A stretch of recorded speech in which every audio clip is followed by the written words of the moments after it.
Assalamualaikum, salam Malaysia Madani, Stadium RTM bersama saya Faiz Syairani Nizam. Kita mulakan dengan perkembangan aksi Liga Super. JDT terus menunjukkan penguasaan apabila membenam Sabah FC 5-1 di Stadium Likas malam tadi.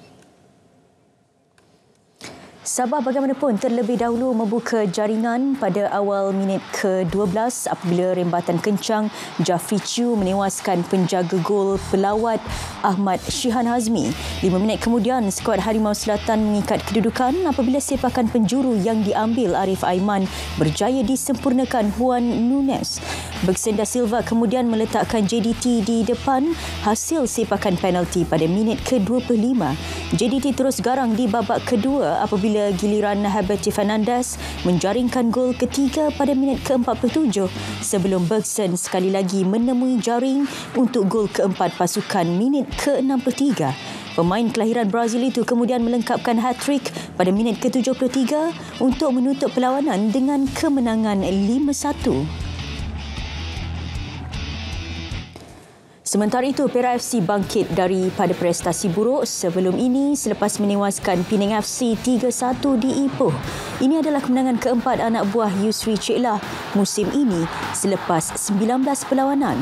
Tuan rumah berjaya meraih gol pertama hasil rembatan jarak jauh pemain import Luciano Goicoechea seawal minit ke-5.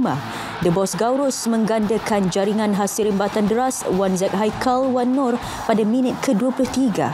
Meskipun skuad Harimau Kumbang berjaya merapatkan jurang pada minit ke-74 menerusi Alif Ikmar Rizal Anwar, namun jaringan Sio Sionung seminit kemudian memastikan Tiga Mata menjadi milik Perak.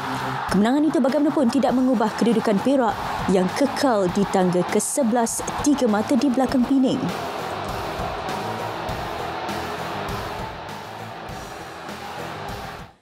Dalam satu lagi perlawanan di Kota Baru, Kelantan FC berhasil melakar kemenangan kedua mereka dalam saingan Liga Super selepas menewaskan Negeri Sembilan FC 2-0 di Stadium Sultan Muhammad keempat. Dua gol pasukan itu dijaringkan pemain import Argentina Leonardo Roland seawal minit pertama perlawanan dan minit ke-30. The Red Warriors kini mengutip 8 mata di kedudukan kedua terbawah Liga manakala Negeri Sembilan di tangga ke-9 dengan 21 mata. Jago berbasikal trek negara Datuk Muhammad Azizul Hasni Awang menutup cabaran di kejohanan berbasikal trek dunia 2023 di Glasgow, Scotland dengan keputusan mengecewakan. Ini selepas beliau terkandas di separuh akhir saingan Kirin Elit lelaki pada Rabu. Laluan pelumba berusia 35 tahun itu tersekat selepas menamatkan saringan pertama pusingan separuh akhir di kedudukan keempat. Hanya 3 pelumba terpantas setiap saringan akan mara ke aksi final.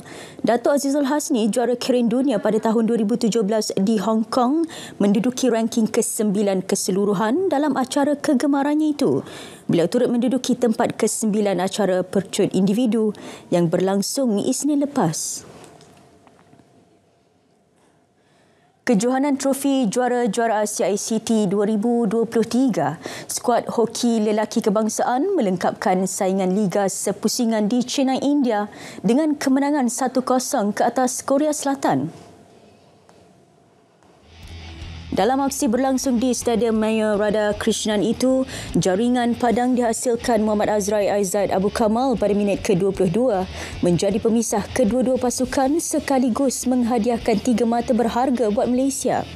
Kemenangan itu meletakkan skuad negara di tangga kedua dengan 12 mata, biarpun telah mengesahkan slot kepusingan separuh akhir ACT lebih awal pada Isnin lepas. Hanya 4 pasukan terbaik layak ke separuh akhir saingan ACT itu. Malaysia dan Korea Selatan akan sekali lagi bertemu di separuh akhir esok. Dalam satu perlawanan, India akan bertemu Jepun. Baik, sekian Stadium RTM. Assalamualaikum, salam Malaysia Madani.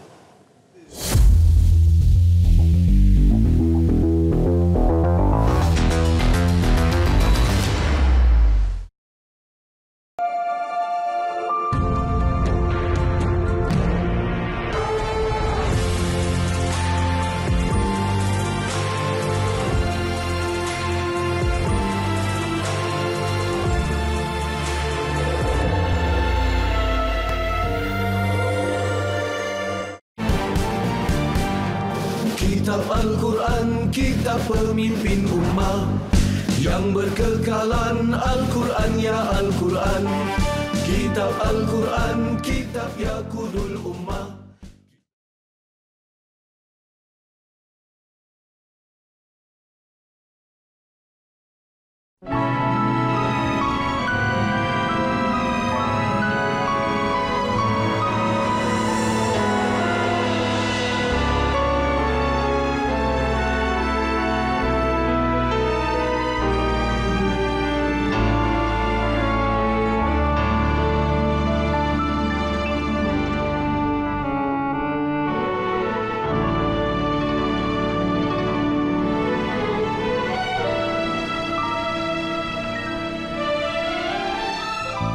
Pulang dagang tidak terperi, dikirim orang berbuat swasta.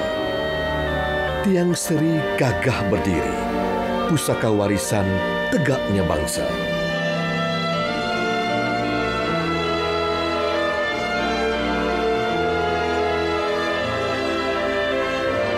Pentadbiran kolonial telah memberi pengaruh dan kesan yang besar dari segi seni bina dan rupa bandar-bandar di Malaysia.